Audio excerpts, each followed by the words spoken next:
말씀을 교독하겠습니다. 오늘 내가 당신들에게 전하여 주는 주님의 명령과 법도와 규례를 어기는 일이 없도록 하고 주 당신들의 하나님을 잊지 않도록 하십시오.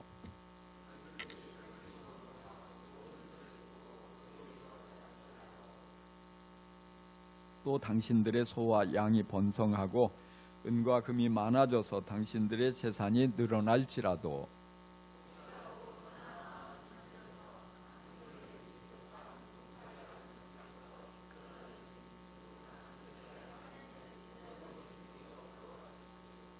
주님께서는 넓고 황량한 광야 곧 불뱀과 전갈이 우글거리는 광야와 물이 없는 사막에서 당신들을 인도하여 주시고 차돌 바위에서 샘물이 나게 하신 분이십니다.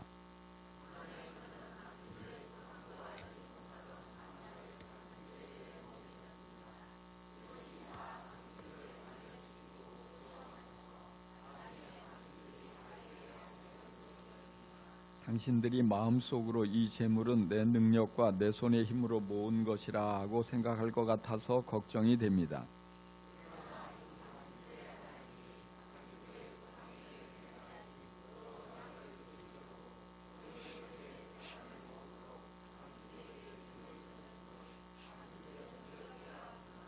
내가 오늘 당신들에게 다짐합니다. 당신들이 주 당신들의 하나님을 참으로 잊어버리고 다른 신들을 따라가서 그들을 섬기며 절한다면 당신들은 반드시 멸망할 것입니다.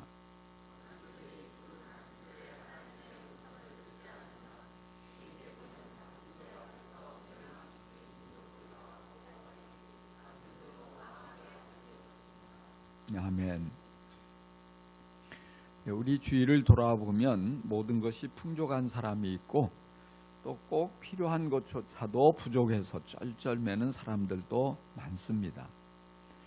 가나안 땅과 같이 좋은 집을 짓고 살며 배불리 먹을 수 있고 하는 일마다 형통해서 재산이 크게 늘어나는 사람이 있는가 하면 주위에 불뱀과 전갈이 우글거리는 황량한 광야처럼 꼭 필요한 것들조차 부족해서 아주 전전긍긍하고 쩔쩔매는 분들도 많습니다. 질병으로 힘겨운 싸움을 하는 분들, 또 경제적으로 궁핍한 상황에 처해서 아주 힘들게 헤쳐나가고 지쳐있는 분들, 또 오해와 갈등에 시달리면서 몹시 고통스러워하는 분들, 또 취업이 되지 않아서 힘들어하는 분들, 바로 모두가 하나같이 광야를 걷는 사람이라고 할 수 있습니다.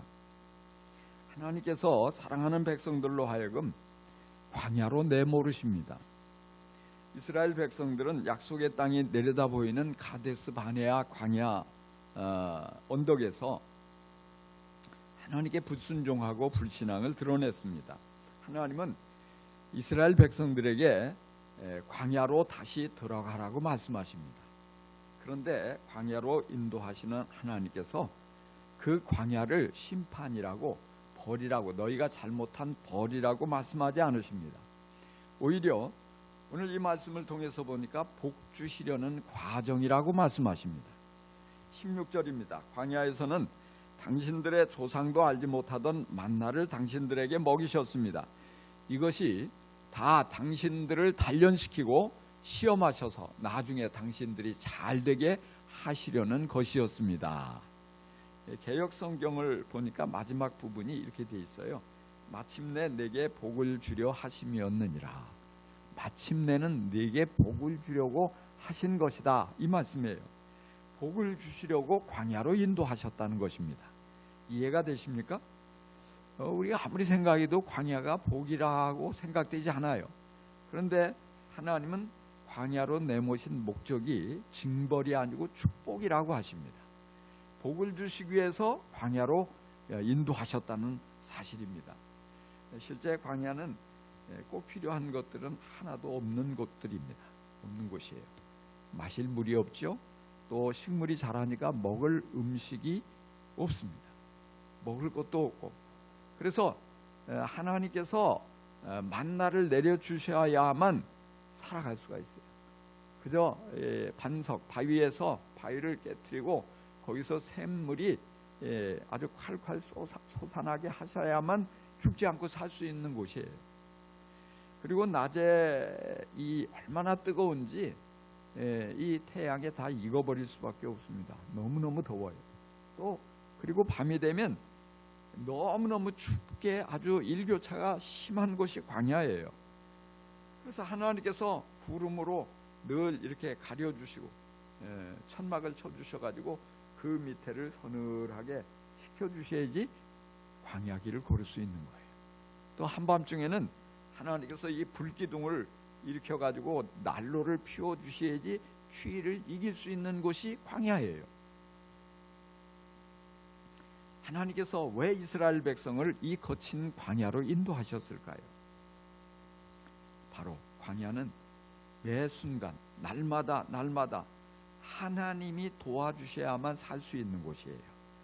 하나님을, 그래서 백성들로 하여금 하나님을 의지하는 것을 가르치시려고 광야로 보내신 것입니다.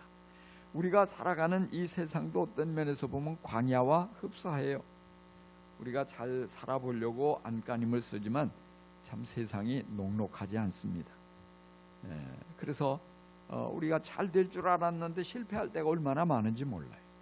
생각지 못한 위기를 경험하기도 하고 질병을 만나기도 하고, 그래서 늘 마음이 불안하고 두렵고 쩔쩔매는 그것을 우리가 보게 됩니다. 그래서 하나님이 도와주셔야 돼요. 하나님께서 인도해 주셔야 돼요. 하나님께서 공급해 주셔야지 살 수가 있어요. 그래서 그러려면 우리가 늘 하나님을 바라보지 않으면 안 되는 것이에요. 하나님께 기도하고 하나님이 지켜주셔야 돼요. 하나님이 건져주셔야 돼요. 하나님께서 어느 길로 가야 좋을지 내가 알지 못하 방황하는데 인도해 주셔야 돼요. 이렇게 늘 하나님을 바라보고 하나님을 의지하고 하나님의 말씀에 귀를 기울이고 하나님께 순종하며 살아갈 때 우리가 잘 살 수 있어요. 이 세상을, 광야 같은 이 세상을 잘 사는 방법. 아마 사람들 중에 고생하기를 원하는 사람은 아무도 없을 것입니다. 그런데 왜 하나님이 그 사랑한다고 하면서 그 백성을 광야로 내모셨느냐는 거예요. 그렇게 고생스러운 것인데. 그런데 성경에 보니까 이렇게 고난과 시험을 만나게 하신 이유가 딱 한 가지예요. 우리에게 복 주시려고. 근데 그냥 복을 주시는 게 아니고 우리를 낮추시고 단련시켜서 마침내 복 주시려고 광야를 통과하게 하셨다 말씀합니다. 믿으십니까? 하나님은 복을 주시는데 아무에게나 주지 않고 자신을 낮추는 사람, 그리고 정말 이 모든 이 시련의 과정 속에서 믿음이 준비된 사람에게 복을 주십니다. 그래서 그 훈련을 할 수 있는 최적의 장소가 광야예요. 그래서 광야로 가라. 내가 너에게 복을 줄 텐데 광야로 가서 너희가 겸손을 배우고 광야로 가서 너희가 믿음을 더욱더 단련해서 돌아오면 내가 너에게 큰 복을 주겠다. 하나님 말씀하십니다. 그래서 하나님께서 이 약속의 땅으로, 가나안 땅으로 들어가지 않고 원망하고 불평하며 하나님께 반역을 드러낸 이스라엘 백성들에게 너희는 방향을 돌려 홍해 길을 따라 광야로 들어갈지니라 말씀하셨어요. 광야로 가라. 미워서 광야로 보낸 게 아니에요. 그래서 40년이라는 긴 시간 동안 광야 생활을 하게 하셔요. 여러분, 이스라엘 백성들이 이 광야에서 40년 지낼 때 얼마나 고생이 되었을까 짐작이 되세요? 잘 짐작이 안 되죠. 한 가지만 말씀드릴게요. 이스라엘 백성들이 광야에서 40년 동안 집도 없이 천막에서 지냈거든요. 그것도 한 곳에 지낸 게 아니고 여기저기 떠돌아다니면서 지냈단 말이에요. 아마 여러분들에게 이제 텐트를 치고 저 산으로 가서 좀 한 주간 휴가를 보내라 하면 굉장히 좋아할 거예요. 그런데 만약에 나이 든 사람은 그것도 싫죠. 저 차라리 북옥 온천 가서 호텔에서 따뜻한데 목욕하고 지내지 왜 천막 치고 가서 산에 가서 생고생을 하냐. 근데 젊은 사람들은 이게 굉장히 이 캠핑을 좋아한단 말이에요. 그렇게 좋아한다고 할지라도 가서 40일 동안 한번 그 텐트 속에서 지내고 와라. 그러면 아마 전부 얼굴이 일그러질 거예요. 40일. 한 열흘만 지나도 집 생각이 간절해서 못 뱉어요. 다 돌아오지요. 근데 40일도 아니고 넉 달도 아니고 4년도 아니고 40년을 광야에서 지냈단 말이에요. 먹을 것도 없고 마실 물도 없고 척박하기 짝이 없고 불뱀과 전갈 이런 것들이 막 우글거리는데 얼마나 거기에서 자녀를 키운다고 생각을 해보세요. 하나님이 그렇게 광야로 인도하셨어요. 왜 그러셨냐? 정말 온갖 위험에 노출되죠. 불편함이 한두 가지가 아니에요. 몹시 고생스러웠을 것입니다. 그런 걸 모르실 리가 없는데 하나님이 광야로 인도하신 데는 더 중요한 것이 있기 때문에 그래요. 바로 이 모진 환경에서 지낼 때 이스라엘 백성들이 자신의 한계를 발견해요. 부족함을 발견해요. 아무리 그 광야에서 지내면서 머리가 좋다고 그래가지고 뭐 특출날 게 뭐가 있겠어요? 응? 거기서 지내가지고 1등 한다고 공부 1등 한다고 뭐 다른 사람과 다를 게 뭐가 있겠어요? 건강에도 한계가 있죠. 뭐 인물이 잘생겼다고 뭐 특별히 더 거기에서 미스 광야를 뽑을 것도 아니고 말이죠. 뭐 좋을 게 뭐가 다 똑같아요. 그러니까 잘난 사람이건 똑똑한 사람이건 건강한 사람이건 겸손해지지 않을 수가 없는 거예요. 아, 내가 별게 아니구나. 내가 잘난 줄 아는데 아무것도 아니구나. 내가 이 정도밖에 안 되는구나. 그러면서 낮아지고 또 낮아지고 또 낮아지고 계속해서 40년 동안 겸손해지는 거예요. 겸손해져. 그렇게 정말 여러분 상상해 보세요.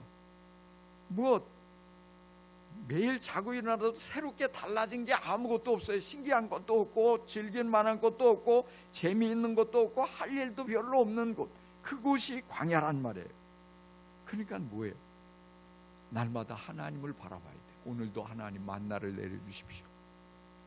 날마다 하나님, 오늘은 어느 방향으로 갈까요? 구름 기둥이 어느 쪽으로 이동하나? 하나님이 어느 쪽을 지시하나? 불 기둥이 어느 쪽으로 이동하나? 늘 주님만 바라보는 거예요.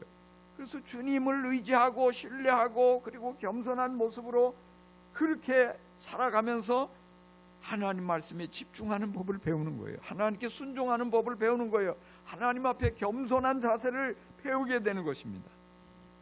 그래서 성경에 보면은요, 하나님께 크게 쓰임받은 사람들 하나같이 광야를 통과해요. 대표적인 인물이 누구예요? 모세죠. 모세. 왕궁에서 당대 최고의 교육을 받았어요. 오늘로 치면은 저 세계 최고 명문대 하버드대 박사 과정을 마친 것보다도 더 탁월한 교육을, 왜?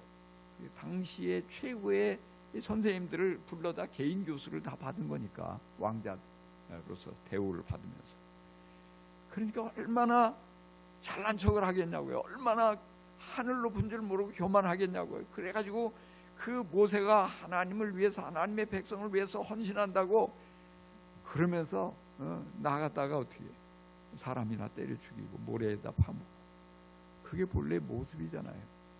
하나님이 도저히 모세를 그 상태로 쓸 수가 없으니까 광야로 내모시는 거예요. 하루아침에 그 모든 죄가 탄로가 나고 말이죠.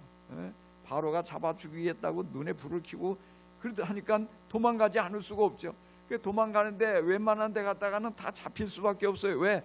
다 애굽, 당시 이 이집트가 온 이 세계를 지배할 때니까 다른 나라로 가도 전부 그 다 통신망이 연결되는 거예요. 다 정보가 다 첩자들이 있으니까. 그러니까 갈 수 있는 곳은 딱 한 곳, 광야밖에 없는 거예요. 광야, 사람이 없죠. 사람이 살기 어려운 곳. 그러니까 그곳에 첩자가 있을 수가 없어요. 그러니까 늘 양, 뭐 이런 짐승이나 받으시 겨우겨우 사는 이런 곳. 여기 가서 40년을 산다고요. 이집트 왕자가 40년을 얼마나 겸손해졌는지 아세요? 나중에 하나님이 40년 후에 떨기나무에서 부르시니까 뭐라고 합니까?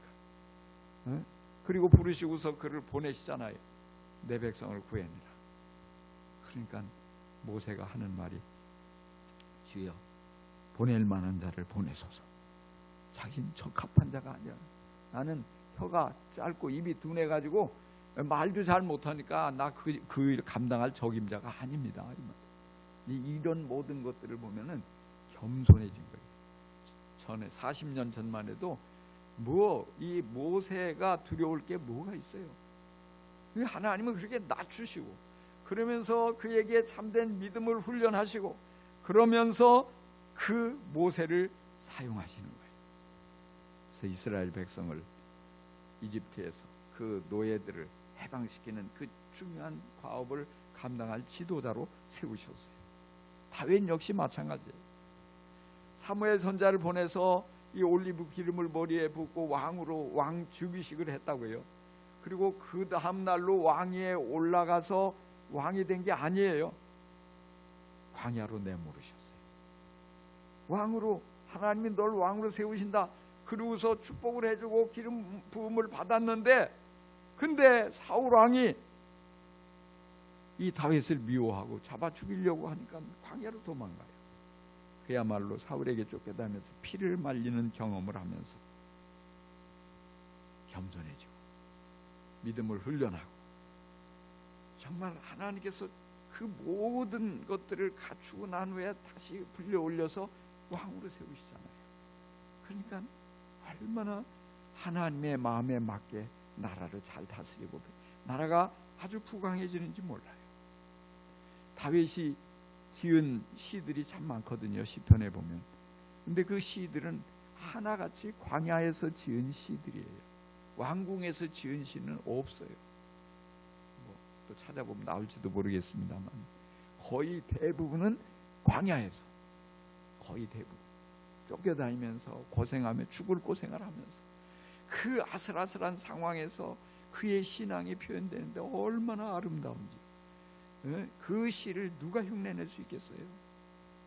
그 아름다운 그 마음속 깊은 곳 내면에서 나오는 그런 이 기도가 시가 되고, 그 아름다운 믿음이 많은 이에게 큰 위로가 되고 하나님의 뜻이 거기에 담겨져 있잖아요. 그렇기 때문에 그는 왕이 돼서도 교만할 수가 없어요. 정말 끝까지 하나님을 신뢰하고 정말 하나님께, 하나님의 손에 붙잡혀서 죽는 날까지 존귀하게 쓰임 받잖아요. 만약에 그 광야를 거치지 않았다면 그도 사울처럼 중간에 교만해져서 쉽게 무너졌을지도 몰라요. 하나님께서는 사랑하는 사람을 낮추시려고 광야로 인도하십니다. 자만과 자기 의로 충만한 사람, 다듬어지지 않은 그 상태로 그대로 쓸 수가 없어서 하나님께서는 광야로 인도하셔요. 그래서 실패를 맛보게 하십니다.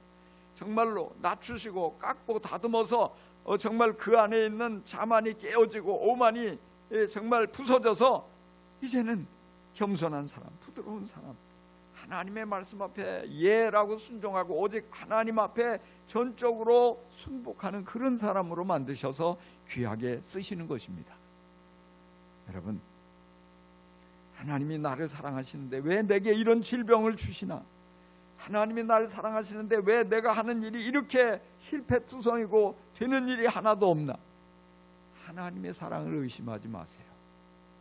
하나님이 내게 복을 주시려고, 나를 거기에 그 적합한 사람으로 만드시려고 나를 다듬으시려나 보다. 감사하고 기뻐할 수 있기를 주님의 이름으로 간절히 축원합니다. 그래서 우리는 하나님이 광야로 인도하실 때는 나를 낮추시고 단련시켜서 복을 주시려나 보다, 이렇게 믿어야 할 줄 믿습니다. 그래서 이 고난의 광야를 통과하면서 고난과 실패와 위기를 만나면서 겸손해지면 하나님은 나를 다시 높여주신다, 나를 사용하신다, 나를 통해서 영광을 받으시고 나를 존귀한 사람으로 만드신다. 여러분, 이 믿음을 가지고 이 고난의 광야를 기쁨으로 통과할 수 있기를 간절히 축원합니다.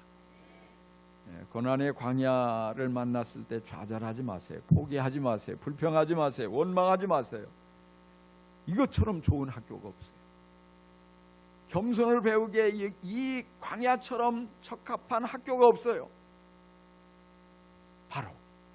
하나님께서 나를 향한 계획을 가지고 다가오시는구나. 여러분, 믿음을 가지고 기쁨으로 받아들이고 잘 인내하고 오히려 성숙의 계기로 삼고, 그래서 하나님 앞에 더욱더 인정받기를 주님의 이름으로 간절히 축원합니다. 자, 이처럼 하나님께서 광야를 통과한 이후에 이스라엘 백성을 아름다운 땅으로 이르게 하셔요. 그곳은 샘물이 솟아납니다. 온갖 먹을 것들이 풍족합니다. 지하 자원도 풍부한 철광석이라든지 온갖 이 자원이 넘치는 그런 옥토예요. 그런데 이렇게 모든 것이 풍족한 옥토에도 함정이 있습니다. 뭐가 있다고요? 함정. 모든 것이 넉넉하여서 아름다운 집을 짓고 살며 소와 양이 번성하고, 그래서 재산이 크게 증식이 되고 소유가 풍부하게 됩니다. 그렇게 될 수밖에 없어요. 그런데 이렇게 부족함이 하나도 없고 모든 것이 풍족해지면 사람들은 대부분 교만해집니다. 그리고 하나님의 은혜를 잊어버리고 맙니다. 본래는 겸손했던 사람인데 은혜 앞에 늘 감격하고 감사하고 하나님의 은혜입니다 이렇게 찬양했던 분들이 모든 면에 풍족해지고 높은 지위를 얻게 되고 존귀하게 되고, 모든 사람들이 와, 당신이 최고야, 정말 잘했어, 다 이렇게 되면 자신도 모르게 그 겸손이 사라져버리고 교만해져요. 그리고 은혜를 잊어버리고 하나님을 멀리하게 되는 사람도 많아요. 그러면 반드시 하나님께서 외면하시고 멸망당하게 됩니다. 그래서 하나님은 이스라엘 백성들이 가나안 입성을 앞두고 있는 바로 이때에 이 모세를 통해서 지금 그 말씀을 하시는 거예요. 너희가 가나안 땅에 들어가면 하나님을 잊지 않도록 하라. 지금 이 말씀이 굉장히 반복되고 있어요. 수없이 반복돼요.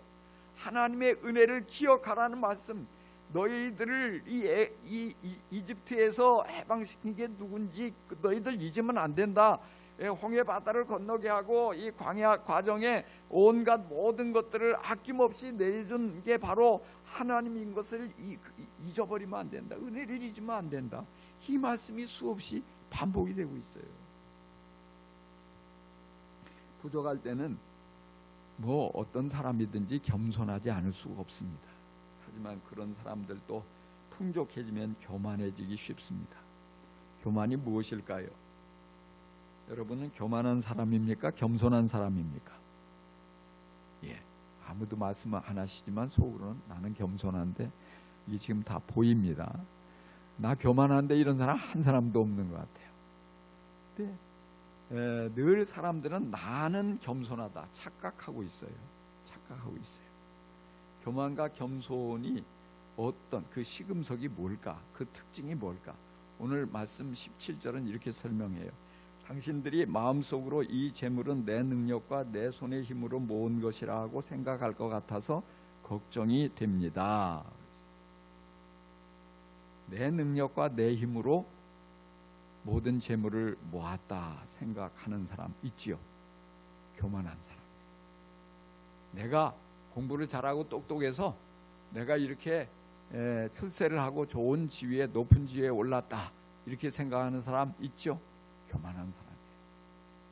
내가 인물이 좋아서 이렇게 좋은 사람 만나가지고 행복하게 잘 산다 이런 사람도 있잖아요. 교만한 거예요. 죄송하지만 성경이 그렇게 말씀하고 있어요. 바로 이것은 속으로만 생각하지 않고 나도 모르게 입술로 다 나와요. 왜? 자랑을 통해서.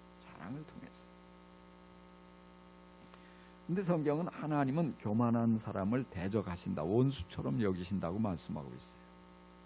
그래서 이렇게 교만한 사람들을 향해서 하나님이 뭐라고 말씀하시냐면 18절입니다. 그러나 주 당신들의 하나님이 당신들의 조상에게 맹세하신 그 언약을 이루시려고 오늘 이렇게 재산을 모으도록 당신들에게 힘을 주셨음을 당신들은 기억해야 합니다. 아멘이었군요. 역시 하나님이 뭘 주셔서 우리가 재산을 많이 모았다고요? 힘을 주셨다고 했어요. 이걸 모을 수 있도록. 여기 힘에는 모든 게 다 포함이 돼요. 건강도 포함되고요, 생명을 연장시켜 주신 것도 포함이 되고요, 지혜도 포함이 되고요, 모든 환경을 평탄하게 열어주신 것도 포함이 되고요. 이게 다 맞아야지 우리가 재산도 모을 수 있고요, 성공할 수도 있고요, 잘 될 수 있어요. 실제 우리 주위를 돌아보세요. 뭐 최근만 해도 막 그런 사람들도 많을 거예요. 계획을 다 세우고 막 열심히 하고 다 준비해가지고 큰 돈을 벌 거라고 생각했는데 어느 날 갑자기 코로나가 터져가지고 아무도 안 오네. 식당을 아주 멋지게 열어놨는데 누가 와야지. 이게 다 빚내가지고 했는데 그러니까 하루아침에 망하는 거예요. 이런 일들이 얼마나 많냐고요. 하나님이 도와주시고 있는데 우리는 그걸 잊어버리고 있어요. 내가 잘해서 그랬다고 생각하는 거예요. 내가 똑똑해서, 내가 열심히 일해서, 내가 재주가 많아서. 근데 하나님은 그렇게 생각하는 우리를 향해서 너 교만하구나 말씀하시는 거예요. 겸손한 사람은 어떻게 해야 돼요? 열심히 일해서, 열심히 뭐 시험도 보고 공부도 하고 열심히 잘해서 무언가를 이루지만 항상 하나님의 은혜로 이루어졌다, 이렇게 고백해야 돼요. 하나님이 도와주셨다. 하나님께서 지혜를 주셨고 하나님께서 건강을 주셨고 그래서 이룬 거고 나는 거기다가 아주 숟가락 하나만 얹어놨다, 이렇게 생각을 해야 돼요. 이런 사람은요 겸손하니까 어떻게 해요? 늘 감사해요. 감사. 하나님 은혜 주셔서 감사합니다. 하나님께도 감사하고 사람들에게도 늘 감사한 마음이 많아요. 근데 내가 다 했다고 생각하는 사람은 감사한 마음이 없어요. 왜? 내가 다 했는데 누구한테 내가 감사할 게 뭐가 있어요? 그러니까 이 자신도 모르게 교만해지고 그 교만이 하늘을 찌르다 보면 나중에 하나님께서 너는 아웃이야, 외면하신단 말이에요. 그러니까 우리는 사실은 잘 나갈 때 이때가 더 위험한 거예요. 부유할 때, 잘 되고 있을 때, 일마다 형통할 때, 이때가 정말 중요한 거예요. 왜? 나도 모르는 사이에 사단의 부추김 속에 사로잡혀 교만해지고 하나님을 기억하지 않고 그저 나만 자꾸 자랑하게 되고 과시하게 되고 그러면 오래 못 가니까요. 그러니까 그럴수록 뭐냐면 항상 하나님의 은혜입니다. 이걸 자꾸 고백해야 돼요. 그리고 낮아지고 내가 잘나서 이렇게 모든 걸 누리는 게 아니고 나보다 더 잘난 사람, 나보다 더 공부 많이 한 사람, 나보다 더 인물 좋은 사람 많이 있는데 하나님이 그 많은 사람 중에 나를 써주시니 이게 은혜고 감사한 거죠. 할렐루야. 그렇습니다. 저는요 그걸 생각하면은 참 너무너무 몸둘 바를 모르겠어요. 우리 주위에 우리 지방에만 해도요 나보다 키 큰 목사도 많고요 나보다 유학 가서 뭐 박사학위 나온 목사도 많고요, 나보다 실력 좋은 분들이 수두룩하고요. 그래요. 근데 하나님이 나를 써주시는 게 신기한 거죠. 이게 은혜예요, 은혜. 그러니까 우리는 감사할 것밖에 없어요.